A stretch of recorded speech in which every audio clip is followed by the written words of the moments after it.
Olá, boa noite. Estou entrando aqui uns minutinhos mais cedo, antes das 20 horas, para o próprio Instagram já ir aí convidando as pessoas para entrar online, para a gente poder conversar um pouco mais sobre fé, esperança, perspectiva de vida, diante aí dessa pandemia que nós estamos vivendo. E aí, assim, me dizem aí como é que tá essa questão do áudio, da imagem, se vocês estão conseguindo ouvir bem, visualizar bem a imagem, porque isso é importante, né? Esse feedback é aí durante a nossa live.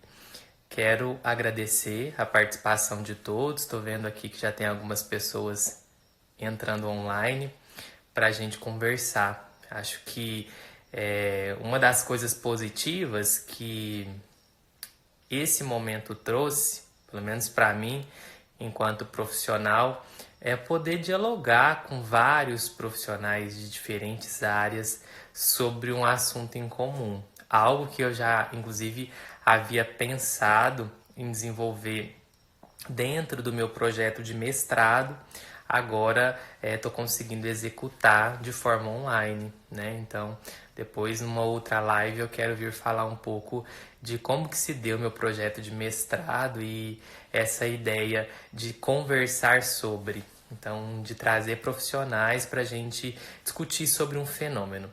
Mas me dizem aí, tá tudo bem? O áudio, vocês estão conseguindo me ouvir bem? Tá legal?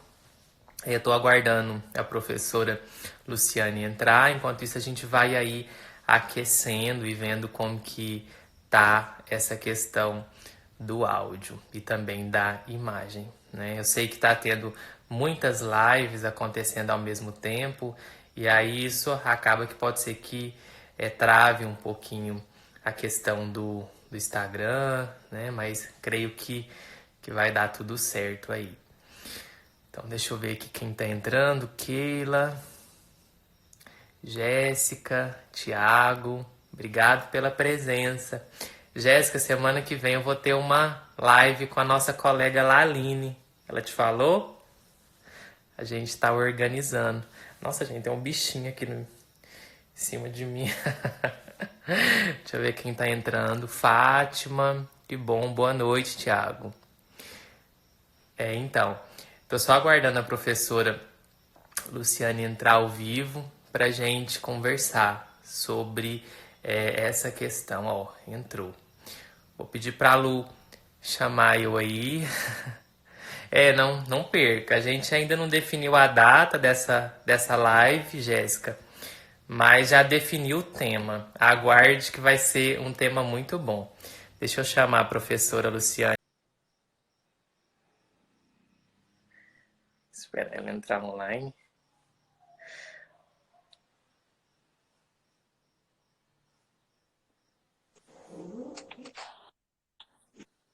Tá virada? Boa noite. Oi, gente, boa noite. Tudo bem com você? Oi, Evaldo, boa noite a todo mundo. Boa noite. Lu, primeiramente quero te parabenizar, assim, agradecer, né, o seu convite de ter participado conosco sobre essa live que nós vamos conversar hoje. E, assim, para mim é muito orgulho estar com você nesse momento. Já era algo que eu queria desenvolver, estava falando aqui para o pessoal, de ter esse diálogo com os profissionais, com diferentes pessoas. Acredito muito nessa proposta. E aí, para discutir um fenômeno, né? E aí agora a gente vai discutir essa questão da pandemia, do coronavírus, a partir da perspectiva da psicologia, da pedagogia. E eu queria que você inicialmente se apresentasse, né? Também vou fazer isso para que as pessoas que me seguem e que ainda não te conhecem possam aí te conhecer um pouquinho. Tá joia. Bom, boa noite. Para mim também é uma honra muito grande estar aqui, né?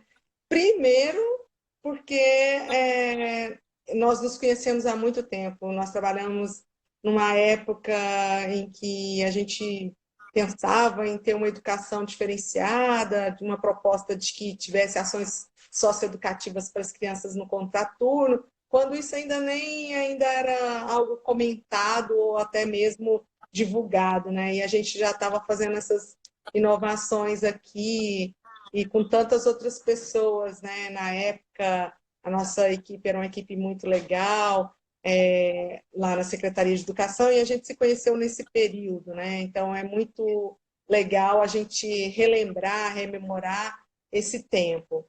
E, para mim, ainda é a minha primeira live. Então, eu estou inaugurando essa história, né? Porque, justamente, eu acho que essa pandemia trouxe isso também, né? A gente poder se olhar de uma outra forma. Eu sou professora a minha vida toda, trabalhei por muitos anos na Prefeitura Municipal de Tuiutaba, prestando trabalho em diversas áreas, inclusive passei por várias escolas, e atualmente eu sou professora da Universidade Federal de Uberlândia e trabalho no curso da pedagogia, sou professora na pedagogia. Então, o meu lugar de fala é esse lugar do professor, da professora, que se reinventa, que se procura construir no dia a dia, né? Eu acho que é Bacana. daí que a gente vai conversar hoje. Então, eu queria me apresentar inicialmente. Vou aproveitar um pouco da sua fala, dizer que a nossa ligação começa ali nos grupos de dança afro, né? Inicialmente na Fundação Municipal Zumbi dos Palmares. E aí eu recebi o convite de trabalhar com você. Eu só não me lembro se foi no projeto Brincriando ou Atitude, na Secretaria de Educação. E aí, a partir disso, nasceu o nosso vínculo, nossa proposta de trabalhar junto dentro da perspectiva da Lei 10.639, né, trabalhar a questão étnico-racial, e aí com dança afro, com teatro, desenvolvemos um primeiro festival de dança afro de Tuiutaba, que inclusive é a menina dos meus olhos. Espero que a gente ainda consiga ter projetos como esses na educação. Então, trabalhei na educação básica inicialmente com dança, com teatro, com as artes, né? E depois fui para o curso de psicologia. Fiz Uhum. o magistério, mas a ideia mesmo foi fazer psicologia, sempre muito engajado no curso. Depois voltei para trabalhar na educação integral de algumas escolas daqui de Tuiutaba. E atualmente eu também estou no ensino superior, trabalhando no curso de Direito da FACMais e também de Psicologia da UENG. Então, fiz um mestrado na área de educação e continuo sempre em busca, né? Eu acho que a gente nunca está pronto, a gente sempre está aí se fazendo. E a ideia é que nessa live de hoje a gente possa conversar um pouco sobre esse refazer, mediante a um novo momento em que nos foi proposto, né, a partir desse vírus. Então, gostaria, Lu, que você dissesse aí, né, iniciasse a explanação do que você pensou para a gente ir. Eu vou aqui tentando costurar as nossas falas. Tá bom, tá bom. Bom, como eu disse para você na primeira live, então pode ser que eu estou aí de coisas que eu ainda não sei fazer, né? Mas é justamente isso que eu acho que a pandemia trouxe para que a gente pudesse pensar um pouco, né? Essa coisa do se refazer.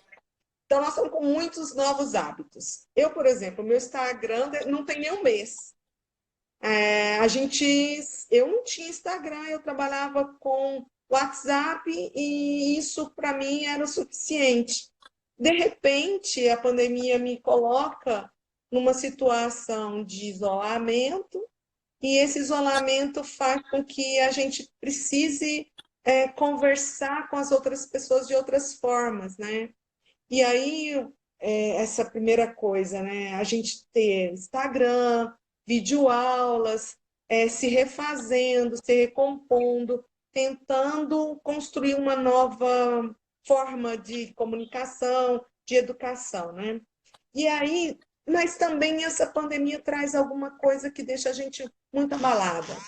E eu queria começar falando desse lugar do que nos abala, né? Uhum. Algumas coisas que a gente pensa hoje, depois da pandemia, que já aconteciam com algumas pessoas, mas que não era tão generalizado. Por exemplo, a gente, com o ato da repulsa, do medo, do contato, do medo, muitos já sofriam isso antes da pandemia, mas numa escala muito mais particularizada, né? Por exemplo, na época quando surgiu algumas doenças, como por exemplo a AIDS, as pessoas que eram contaminadas ou os suspeitos de contaminação, os grandes grupos, e entre eles os homossexuais, tinham uma certa repulsa. As pessoas todas se afastavam quando chegavam, medo daquela pessoa, né? Isso a gente está revendo agora, só que não tem um grupo mais. A gente está vivendo isso com todas as pessoas, inclusive pessoas da nossa própria família. A dificuldade que a gente tem, então, de pensar nessa relação e, ao mesmo tempo, pensar como eu posso me relacionar com alguém.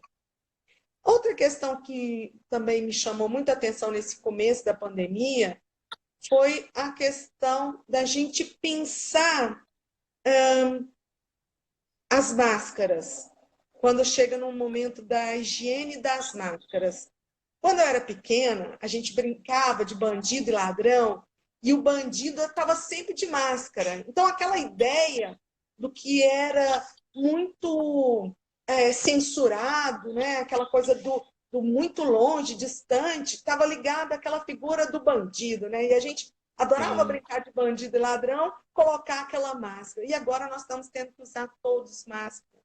Nós estamos tendo que repensar tantas coisas. E eu acho que aí serve para o começo da nossa conversa.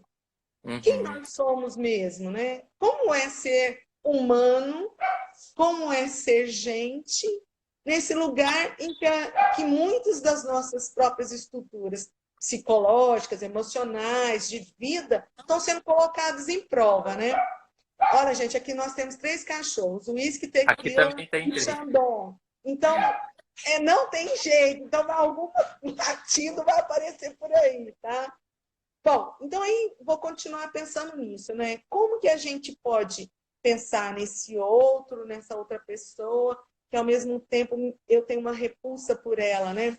E aí eu vou tocar no que é assim, na minha particularidade. Eu nunca fui uma pessoa de ficar grudando, abraçando, beijando as pessoas. Sempre fui mais aquela pessoa mais seca, mais formal, apesar de estar sempre sorrindo, sempre brincando. Mas agora, esse toque está me fazendo falta.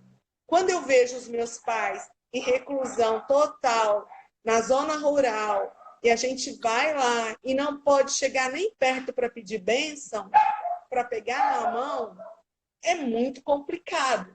Então, eu quero começar a nossa conversa justamente pensando o que provoca tudo isso? O que provocou a humanidade a chegar nesse lugar?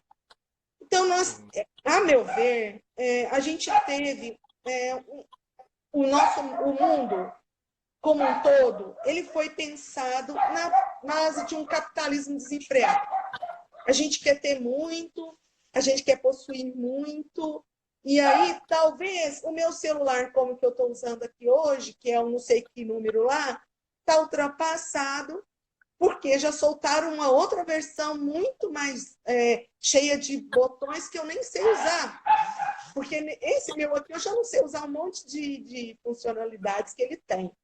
Então, a gente passa a consumir pelo prazer do consumo e não pela necessidade. Isso causa no mundo uma produção em massa de muitas coisas que a gente nem tem necessidade, mas a gente cobiça, a gente quer. Então, há um capitalismo desenfreado, há um uso do meio ambiente desenfreado e sem uma formatação. Isso tudo causado e que causa esse cenário da pandemia, que, ao meu ver, impulsionou a existência, a propagação do vírus, que o vírus já existia e existe na natureza, né? Mas como Uhum. ele sai de uma propagação tão grande, de uma forma tão brutal para os seres humanos, para as pessoas, é uma coisa que a gente precisa pensar. Então, esse lugar, eu acho que a dimensão humana tem que ser trazida para esse debate, para essa discussão. E a primeira delas é pensar nessas vítimas a partir não de um número, quantos estão contaminados, quantos morreram, quantos estão. Não, mas é pensar a partir do ser humano. Quem são essas pessoas? Como são elas? O que elas fazem no dia a dia? Onde que elas estão no dia a dia? Elas são pessoas como nós, porque o vírus está solto e ele está aí por todos os lugares. E a gente precisa pensar, então, poderia ser comigo? Poderia eu estar nesse lugar, ou um ente familiar, uma pessoa que eu goste estar nesse lugar? Então, pensar nisso é que traz a gravidade do que está acontecendo. Eu vou ser sincera, nos primeiros dias eu fiquei totalmente transtornada. Eu não conseguia ler, não conseguia escrever, não conseguia comer, pensando o que tinha que ser feito, pensando em resguardar os meus pais, pensando em resguardar os meus filhos e o meu neto, minha filha que não mora aqui, está distante. Como que a gente ia fazer com toda essa logística para que essas pessoas ficassem bem? Então, foi Aham. um momento de muita paranoia no começo, de não saber o que fazer. De repente, a gente colocou todo mundo nos lugares e pensou, então tá, como vai ser essa logística agora, né? E aí, quando você começa a ver os primeiros casos, as primeiras mortes, e a televisão, a mídia tratando isso como números, isso também me chamou muita atenção. De pensar além do número, de pensar na pessoa, né? E aí, logo em seguida, vem uma coisa do vírus democrático. Isso é um vírus democrático. E aí eu fico pensando, que democracia é essa que nós estamos pensando em um vírus? É certo que o vírus não está escolhendo a quem acometer. Com Uhum. certeza isso está posto. Mas não é isso que vai causar a democracia nessa história. A gente vai muito além disso. A desigualdade social que o nosso país tem e enfrenta não deixa que esse vírus ou o tratamento desse vírus seja democrático, porque o acesso aos bens públicos e principalmente à saúde não é para todo mundo. Ela já era Sim. negada antes. Ela já é esse problema do desemprego, o problema da informalidade, o problema da falta de remédios, o problema da falta de médicos atendendo no pronto atendimento. Isso a comunidade de baixa renda, e principalmente a comunidade negra, já enfrenta há muito tempo. E aí sim, eu acho que o vírus está sendo democrático. Porque aí agora, nem quem tem o dinheiro para fazer o seu atendimento é possível fazer. Porque nós Uhum. não temos equipamentos suficientes para atendimento, não temos leitos suficientes para atendimento. Aqui em Piutaba, a gente ainda está numa situação até tranquila em relação aos demais, que a gente não sabe até onde vai essa tranquilidade, porque a gente não sabe quantos realmente estão com vírus na nossa cidade, porque a gente não tem o teste suficiente para todo mundo. Então, é uma situação que deixa a gente, na dimensão humana, muito vulnerável. E essa vulnerabilidade cria instabilidade. Né? É muita instabilidade para uma pessoa só. E nós estamos chegando num momento que a gente assiste em alguns estados, como Amazonas, Rio de Janeiro e São Paulo, o caso de ter que a equipe médica fazer escolhas, que no começo, quando surgiu o debate do isolamento social, surgiu também essa questão de que como seriam feitos os atendimentos, né? Uhum. E aí eu fico pensando seriamente na dimensão, saindo dessa dimensão humana, indo para uma dimensão social, de pensar o que é um isolamento? Será que todo mundo tem o direito ao isolamento? Será que nós todos temos esse privilégio do isolamento? E aí eu coloco no lugar do privilégio porque eu me sinto privilegiada. Eu não saio nem na porta de casa. Eu estou saindo na porta para ir dar comida para o cachorro da minha mãe na casa dela. A única coisa que eu tenho feito. Não tenho saído de casa. Não tenho. Eu estou em isolamento. Por quê? Porque acho que isso é bonito, porque acho que. Não. É porque realmente estou resguardando a vida, a minha vida, a vida dos meus. E isso não é direito para todo mundo. E aí eu volto de novo a pensar nessa dimensão dos direitos do ser humano, né? A gente está vendo aí também, e aqui na nossa cidade não é diferente, pessoas em situação de rua, por exemplo, que não têm condição de fazer, no mínimo, a higiene das suas mãos. A gente fica o tempo todo lavando as mãos, passando álcool, o tempo todo. Isso para nós é um privilégio. Mas não, isso não acontece para todas as pessoas. Não são todas as pessoas. E aí eu vou tocar num assunto que para mim é muito caro, que eu tenho um sentimento muito forte por isso. Existe um teórico chamado Foucault que ele fala de relações de poder e ele vai falar de biopoder. O que para ele fala desse biopoder?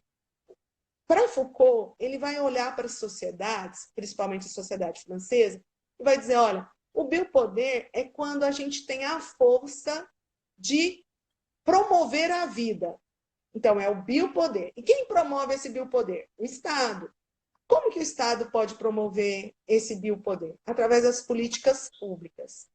E aí, em contrapartida, vem um outro teórico, que é o Mbembe, que é um africano, e ele vai falar assim, olha, existe uma necropolítica. O que seria a necropolítica no pensamento de Mbembe? Necropolítica é o direito que o Estado promove de matar o outro. E a partir de que forma o Estado faz isso? Na ausência das políticas públicas. A ausência de pessoas que possam promover a vida. E aí, essas carências todas que a gente está falando aqui, e que com certeza acometem em maior número a população negra e a população pobre, são coisas que estão sendo realçadas nesse momento. Então, toda a necropolítica está em vigor. E toda essa forma de matar em nome do Estado, ela já estava implantada. Implantada na morte de mulheres que iam para um parto, mulheres negras que iam para o parto e, por falta de assistência, morriam na sala de cirurgia. Na morte decretada a jovens negros, que a gente sabe que a grande maioria dos mortos pela polícia é feita pelos jovens, são promovidas para jovens negros, principalmente homens negros. Então, isso está posto. O que a gente está colocando agora? É que a necropolítica chegou em outras classes sociais e atingindo outras pessoas. E aí coloca ricos, pobres, brancos e negros no mesmo processo. Por muitas vezes, e inclusive alguns ministros aí falando sobre a privatização do SUS, que o SUS deveria ser privatizado, que a gente deveria pagar pelos atendimentos, como acontece em grandes países aí da Europa, que a gente deveria fazer isso. Bom, quando acontece o que está acontecendo hoje, nós pensamos, e aí? Será que esse SUS não é necessário para todos nós? Será que, inclusive, classes sociais mais abastadas não precisam desse SUS? E não precisam também de pessoas que pesquisam. Nós estamos num tempo que a fake news tomou conta do mundo e que fica sendo a verdade que eu vi no Google, que eu vi no Instagram, que eu vi no Facebook. Nós temos pessoas no Brasil super capacitadas nas diversas áreas, produzindo ciências, produzindo conhecimento. Tanto é que esse conhecimento está salvando vidas hoje. Só que há um descrédito da academia, há um descrédito da universidade, há um descrédito da educação, e isso está afetando diretamente a nós, porque a gente não sabe a quem acreditar. Fica fake news aí rodando de remédios. A gente fez até meu irmão estava fazendo uma gozação, né, em que um amigo dele falou, nós comentando que o meu pai estava em isolamento com a minha mãe na fazenda, e aí ele falou, não, eu tenho a solução, uma gota de criolina todo dia. Rapaz, olha só em que ponto que nós chegamos, né? As pessoas, além do automedicar, indicando remédio de animal, sem a mínimo pudor. Então, quer dizer, a ciência perde lugar, o caos assume lugar. Por quê? Porque a gente não tem por onde, em que acreditar. Em que acreditar? E além disso, nessa dimensão social, a gente ainda tem que pensar na dimensão política. Muitas pessoas também têm essa coisa, né? Esse chavão que a gente vive socialmente. Eu não gosto de política, não converso de política. E depois dessa última eleição, então, essa eleição de presidência, muitas pessoas aí se afastaram mesmo do contexto de pensar política. O que eu estou dizendo a gente precisa pensar política não partidária. A gente precisa pensar em política porque a política faz a nossa vida. Todas as decisões que estão sendo tomadas hoje a respeito dessa pandemia, ela é política. Ela tem cunho político. Então, não adianta a gente pensar que vai ficar isento, fora do que é a discussão política, porque isso vai nos afetar de uma forma ou de outra. Então, melhor que a gente saiba mais, que a gente consiga entender mais, para a gente fazer melhores opções. Opções que nos levem a entender, a reforçar a biopolítica, o biopoder, a vida. Pensar na vida e não na morte. Né? Você queria falar? Sim, estou aguardando você. Pode parar, porque eu começo a não falar. Então, Pode eu queria falar. dizer de algumas, vou tentar recapitular, né, a partir do que você disse. A primeira questão do sentimento de impotência. Eu até disse isso para uma paciente minha outro dia, em terapia, que eu também tenho me sentido muito impotente perante a essa situação, que ela é macro, né, ela envolve todos. Então, essa situação mesmo de vulnerabilidade. E que aí, num primeiro momento, eu acho que tem esse caos, eu acho não, tenho certeza, a gente passa por esse caos, por esse choque emocional, e aí acaba que dentro da psicologia tem um processo de psicossomático, né? Um processo psicossomático, ou seja, eu penso, eu sinto e isso vai para o corpo, né? Em forma de sintomas. Então, taquicardia, sudorese, dor de cabeça, pânico, ansiedade. Então, uma das coisas que eu disse para ela, que é um bom momento também, por mais que é difícil, que a gente precisa muito contar conosco, sabe? Porque, como você disse, nunca na história nós tivemos aí tantos especialistas em Facebook, tantos especialistas em WhatsApp. E aí é isso que é muito prejudicial, porque aumenta mais a tensão emocional, o sofrimento psicológico, porque não sabe-se em quem acreditar. Então, a importância da gente pesquisar em fontes que são verídicas, em fontes que são científicas, em pessoas que são ponderadas em termos de conhecimento, que vai agregar alguma coisa construtiva e não com base em achismo. Então, nesse primeiro momento, eu queria deixar isso muito reforçado, assim, a importância do que eu sinto de vulnerabilidade, ao mesmo tempo o aumento de sintomas psicossomáticos, né, questão mente-corpo, e o tanto que o sofrimento mental agravou.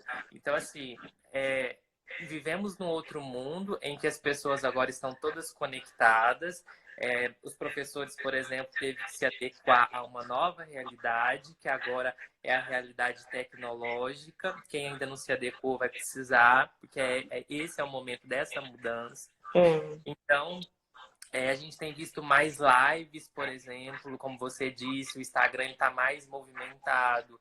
Então eu percebo o quanto que o mundo tem se mudado, e aí, para o humano, eu penso muito nessa capacidade de adaptar a condições adversas. Quem tiver mais dificuldades em se adaptar a essa situação adversa, pode ser que tenha aí mais sofrimento psicológico, entendeu? Porque como Sim. nós estamos em outro momento, é preciso, então, flexibilidade para esse momento em que nós estamos vivendo. E aí, quando a gente fala, por exemplo, de impotência, é a mesma sensação de quando, por exemplo, acontece o tsunami, um prédio caindo, você não tem controle disso. É Uhum, algo uhum, que tá muito para além. É igual eu brinco muito com os meus pacientes. Eu falo assim, ó, se eu falar pro meu coração agora, para de bater coração, ele não vai parar.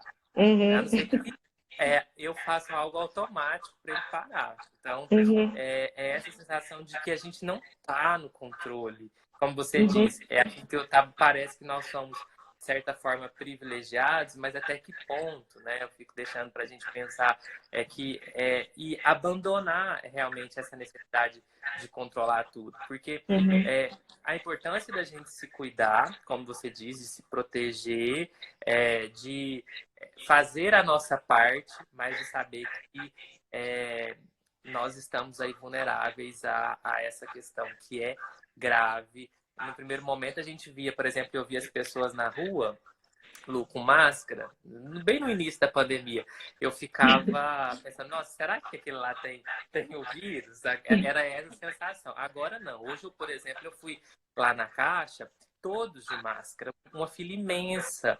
Então, assim, é essa adaptação agora que a gente sim, precisa sim, ser flexível para que se adapte a essa nova realidade. sim. Eu queria falar um pouco dessa coisa da adaptação, né? Da gente pensar nessa adaptação. Eu vou voltar só na questão do necropolítica, que alguém comentou que a gente não vive a biopolítica, o biopoder, né? E que a gente vive a necropolítica. E eu concordo. Nós estamos vivendo hoje a necropolítica. Foi isso que eu disse aqui. Essa vivência da necropolítica é quando essa morte está posta como via de regra, né? Ela está posta como via de regra. Antes, a gente vivia a necropolítica para alguns grupos, e aí reforça, para a questão dos negros e de maior vulnerabilidade, né, nas relações sociais. Mas que agora ela está colocada aí, né? Inclusive que dito ministro da Saúde, dizendo que se tivesse um velho e um jovem, que eram para ser escolhidos a vida do jovem, né? Quer dizer, o produtivo, que ainda tem Sim, e o muito para capitalismo. produzir. É, isso mesmo, ligado a essa visão do capitalismo, né? E aí, então, essa necropolítica, essa colocação da necropolítica, ela está posta. Isso aí, hoje, é o que está em voga, né? Mas eu queria falar um pouco dessa coisa de pensar alternativas, né? Uhum. E aí tem algumas questões do pensamento africano que fala, que é a Sankofa, que é a gente voltar atrás, buscar na ancestralidade, buscar nos saberes ancestrais para seguir em frente. Eu acho que esse é o momento Sankofa. Nós estamos passando por um momento que a gente precisa pensar como nós somos e como nós estamos nesse mundo, né? Uhum. E aí eu vou voltar um pouco na questão do que é para Boaventura de Souza Santos, o que ele chama de ecologia de saberes. Para Boaventura, é assim: o mundo tem uma produção enorme de saberes. Só que nessa produção de saberes, na ecologia de saberes, existiam algumas culturas que foram renegadas, invisibilizadas e ditas como não conhecimento. E outras não. Outras são como conhecimento e são hierarquicamente mais elevadas que outras, né? E aí, Uhum. Boaventura fala, olha, gente, presta atenção numa coisa. Esse saber todo poderia estar todo aqui à nossa disposição. Só que alguns desses saberes são invisibilizados e negligenciados. Então, provoca uma ecologia da ausência. Da ausência. Então, alguma coisa que está aí posta de conhecimento, a gente não tem contato. Porque na colonização, esse conhecimento ficou como um conhecimento menor, e como sendo um conhecimento menor, era algo que não precisava de a gente nem saber de nada dele. E aí ele Sim. propõe que tenha a ecologia das emergências. É que essas coisas voltem a fazer parte do nosso cotidiano. E aí, quando eu estou falando que eu acho que é importante a gente pensar nisso hoje, é justamente para a gente pensar quanto conhecimento que foi negado desse povo que poderia estar ajudando aqui hoje, que poderia estar nos ajudando nesse momento a resolver sérios problemas. E eu vou começar assim, pensando em problemas simples. A minha avó, ela fazia chá para tudo. E a gente resolvia os nossos problemas de saúde, a maioria deles, a partir dos chás. Então, a ciência se apossa desse saber e transforma isso em industrial. Então, quer dizer, aquele chá de canela, aquele chá de hortelã que a minha avó fazia para gente, as indústrias se apossam desses componentes químicos e transformam isso em remédio, em cápsulas. E Uhum. essas cápsulas são comercializadas. E hoje, as doenças, na sua grande maioria, elas só têm solução a partir desses remédios, entre aspas, né? E aí, se a gente for pensar na ecologia de saberes, nós precisamos revisitar esses saberes tradicionais, os saberes indígenas, os saberes africanos, que eram saberes que respeitavam o meio ambiente. Nenhuma, se vocês, eu tenho 54 anos, então eu estou falando desse lugar, né? Mas muitas pessoas vão se lembrar disso. É, os quintais, a gente tinha tudo plantado junto. Plantava banana com mandioca, com milho, com feijão, tudo numa harmonia naquele espaço. As grandes lavouras, a produção em massa, acabou com isso. Uhum. Acabou com isso. E não quer dizer que isso não seja, não, porque a agricultura familiar é a que sustenta o mundo. Não são as grandes agriculturas que sustentam o mundo. Então, essa coisa desses saberes, dessa convivência harmônica com o meio ambiente, essa convivência harmônica entre ser humano e meio ambiente, ela foi esquecida por conta dessa coisa de pensar num lugar que é a produção em grande escala, a produção para o grande comércio, essa produção grande. Então, eu imagino que nós vamos ter que pensar saídas. Uhum. Eu imagino que a gente vai ter que pensar, por conta desse custo, desse custo emocional, dessa coisa toda que vai vir, que é econômica também, porque agora, quando a gente estiver retomando, as questões relacionadas ao emprego, à empregabilidade, à produção, também vão ser colocadas em xeque. A gente tem visto aí, inclusive aqui em Tutaba, muitos cargos, muitas demissões, antes até da gente voltar do isolamento. Então, se já tem um anúncio de demissões, se já tem uma postura colocada das demissões, a gente vai precisar pensar outras alternativas. E aí, essa precarização do trabalho, essa coisa toda, tem que ser repensada num outro lugar. Que, para mim, diante dos meus estudos, de tudo que eu tenho vivido e experienciado, é que essa realidade capitalista não serve desse jeito.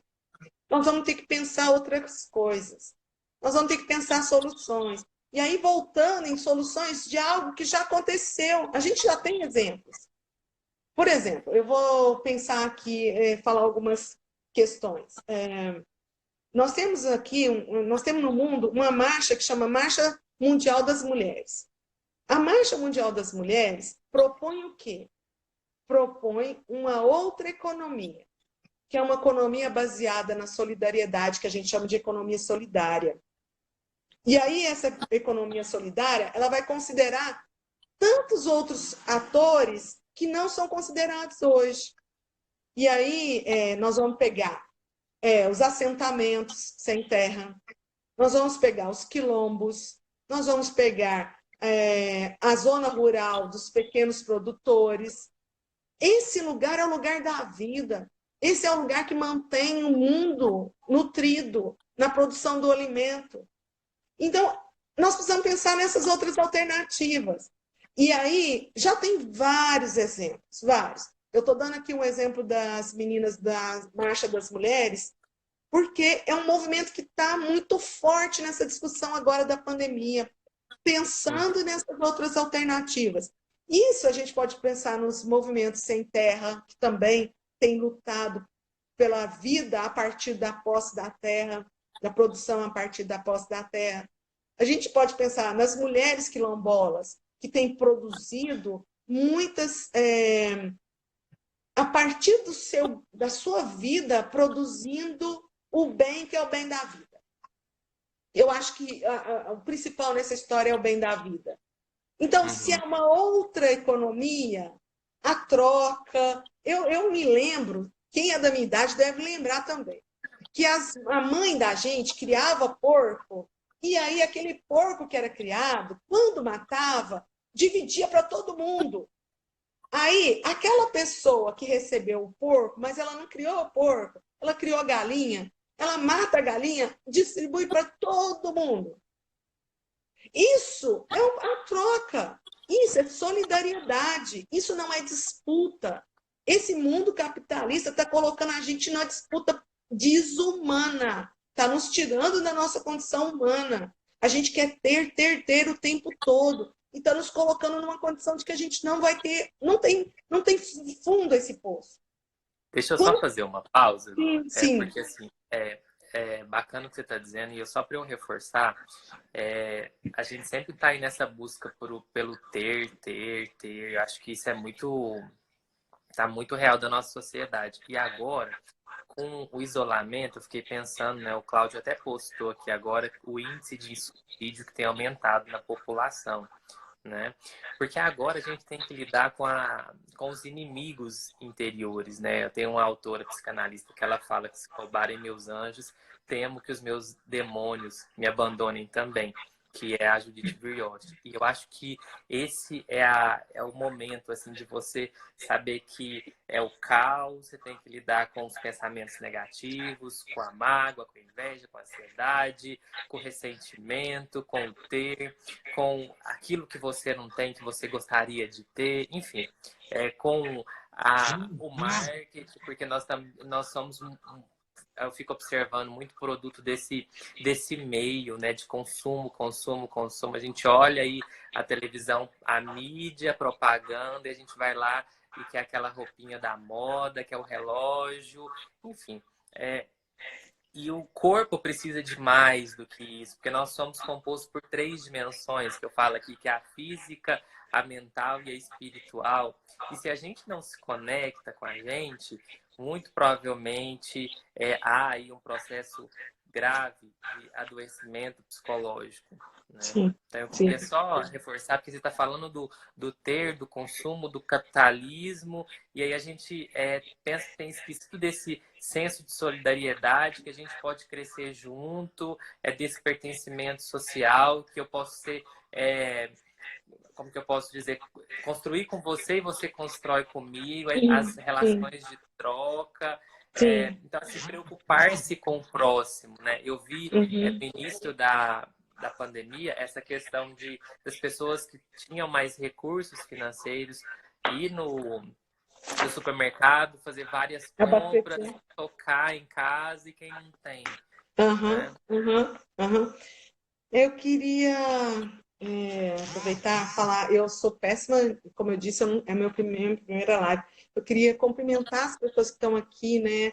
Jaqueline, que é lá é uma militante do Movimento Sem Terra, é uma menina que terminou de defender agora o ano passado seu TCC em História e agora está lá na luta pela terra e pela vida, vindo de uma família totalmente ligada à terra. Rafaela, ai, peraí, vou ver se eu consigo ler, né?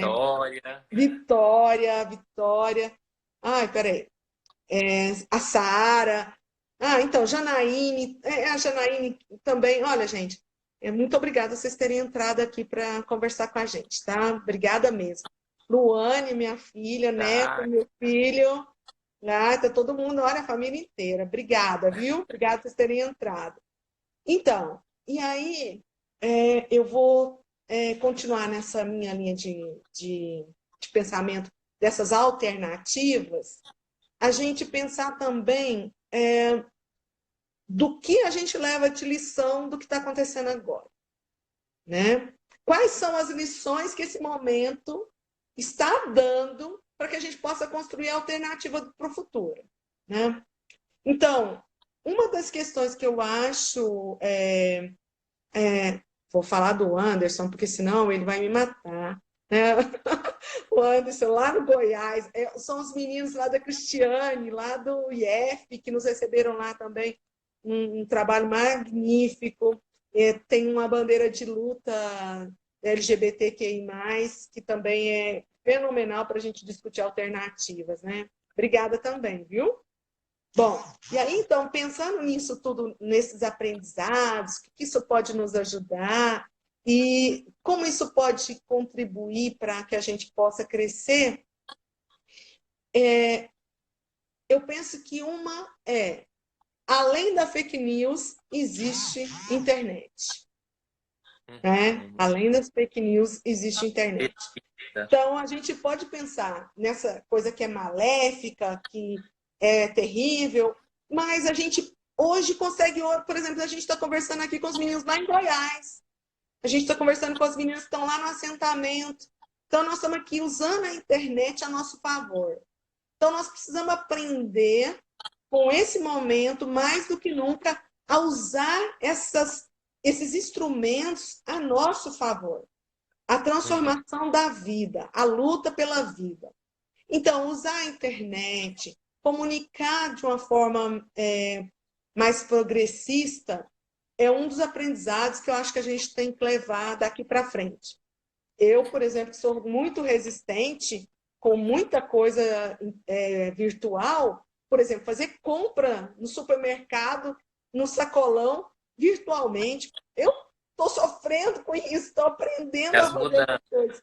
Muita mudança. E olha, que eu sou de um tempo que o telefone era fixo e discado no dedo, com o número. Se a gente quisesse falar com alguém de outra cidade, a gente tinha que pedir uma telefonista para fazer a ligação. Então, quer dizer, são extremos. A minha geração está vivendo esses extremos. É uma coisa de um contato que era mínimo e hoje que a gente tem as reações instantâneas. Porque Uhum. nós estamos conversando aqui, conversando com o mundo. Né? Poderia ter pessoas aqui do mundo todo. Né? Então, trazer essa ferramenta para a gente como uma forma de crescimento vai ser muito importante, até para derrubar fake news. Até Só para queria fazer. também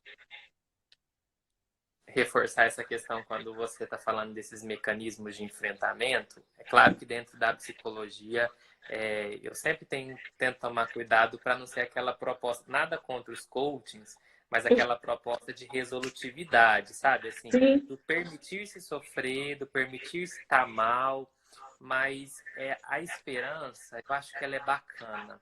Quando a gente fala de esperança, porque eu tenho visto algumas experiências de pessoas que perdeu o sentido da vida, sabe? Que olha para determinadas situações, por exemplo, você falou de política. Ah, não, política tá do mesmo jeito, isso não muda, não quero discutir isso. Então, entra num pensamento estático. ou seja, não, Uhum. não tem capacidade de se movimentar de uma forma que possa trazer um outro tipo de resultado. Então, se entrega ao que está posto. Então, a ideia de esperança me traz essa proposta de fé, de acreditar que essa não é a pior epidemia do mundo, acho que já teve outras, não é a pior doença, isso vai passar. Acho que é importante dizer isso nessa live, como profissional de saúde, isso vai passar. Inevitavelmente, algumas pessoas vão morrer. Quando você diz dessa questão de não olhar para as estatísticas, mas olhar para o ser humano, isso casa com a psicologia, porque é a história que foi proposta ali, é uma pessoa, é um ser humano, é uma família. Né? Então, quando a gente assiste, por exemplo, na televisão, um velório, agora não tem mais isso. A pessoa vai lá, se despede do corpo no próprio cemitério. Você não tem nenhum tempo para você acomodar esse luto, né? Uhum. Então nós estamos nós já vem de uma sociedade que de certa forma, não conversa sobre sexo, como você falou no início da live sobre AIDS, não conversa sobre morte. Então, são assuntos que são meio tabus, né? Nós somos uma sociedade antifúnebre.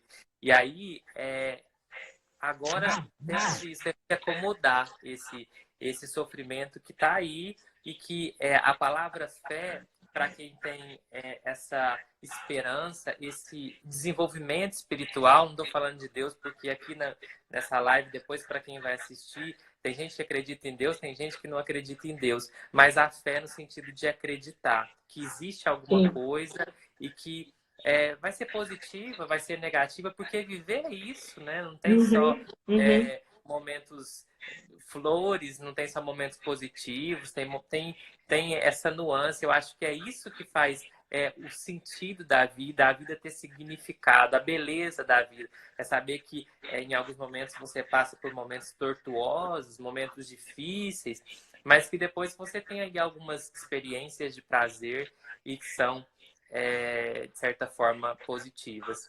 Lu, nós temos Sim. mais 15 minutos, só para a gente se organizar aí no tempo, porque o É. Instagram, Nossa, ele, esse negócio é rápido, né? ele retira a gente automaticamente. Tá bom. Então eu vou tentar falar, a hora que tiver faltando 5, você me avisa que são Tá. 5. Então tá. Então, eu vou. O Anderson fez uma pergunta que eu acho interessante quando eu estou falando dessa coisa do uso da ferramenta da internet, né? Eu vou voltar num exemplo de quando a gente era criança. Na nossa rua, só tinha uma casa que tinha televisão. E nessa casa, a gente ficava na janela para assistir a televisão da casa, porque nós não tínhamos televisão. Então a gente ia para a janela da casa vizinha e assistia os programas, alguma coisa que a gente quisesse assistir, quando era permitido, da janela. Vocês imaginam isso? Então, hoje todo mundo tem televisão no quarto, na sala, na cozinha, todo lugar, não é? Da casa. É uma coisa já banalizada. Só que a internet não é, gente. As pessoas acham que o acesso à internet já está popularizado e não está.